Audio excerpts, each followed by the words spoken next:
Welcome back kids. Laddu చెప్పే కథలకు ఈరోజు మనం ఒక ఏనుగు మరియు స్నేహితుల కథను విందాం. ఒకప్పుడు ఒక పెద్ద ఏనుగు ఒంటరిగా ఉండేది. అందుకు స్నేహితులను చేసుకోవాలని దానికి కోరిక కలిగింది. ఒకరోజు అది తిరుగుతున్నప్పుడు ఒక కోతిని చూసింది. కోతితో ఇలా అడిగింది, నువ్వు నాకు స్నేహితుడివి అవుతావా అని. అందుకు కోతి, మిత్రమా, నువ్వు చాలా పెద్దవాడివి. చెట్టు నుండి చెట్టుకు, కొమ్మ నుండి కొమ్మకు దూకి మాతో సరదాగా గడపలేవు. కాబట్టి నేను నీకు స్నేహితుడిగా ఉండలేను అని కోతి చెప్పింది. ఏనుగు కొంతసేపటికి ఒక కుందేలును చూసి తన స్నేహితుడిగా ఉండమని కోరుకుంది. అందుకు కుందేలు, నువ్వు నా చిన్న ఇంట్లో సరిపోలేనంత పెద్దవాడివి, నువ్వు నా స్నేహితుడిగా ఉండలేవు అని చెప్పేసింది. అందుకు ఏనుగు బాధపడి వెనుదిరిగి వెళ్ళిపోయింది. కొంతసేపటికి ఒక కప్పను కలిసి అదే ప్రశ్న అడిగింది.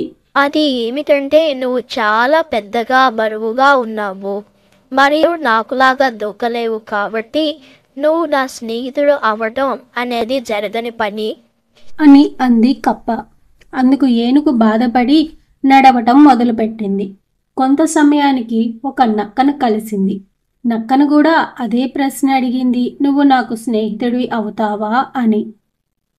నక్క ఇలా సమాధానం ఇచ్చింది, నిన్ను స్నేహితుడిగా చేసుకుందాము అని అనుకుంటే నువ్వు చూడడానికి చాలా పెద్దగా ఉన్నావు అని నక్క వెళ్ళిపోయింది. నిరాశ చెందిన ఏనుగు వెనుదిరిగి ఇంటికి వెళ్ళింది. మరుసటి రోజు ఏనుగు పెద్ద అరుపులను విని వెళ్ళి చూడగా అక్కడ ఒక పెద్ద సింహము జంతువులను వేటాడుతూ ఉంది. అది చూసిన ఏనుగుకు ఎంతో బాధేసి సింహం దగ్గరికి వెళ్ళి, నా స్నేహితులను ఏమీ చేయకండి అని అడిగింది.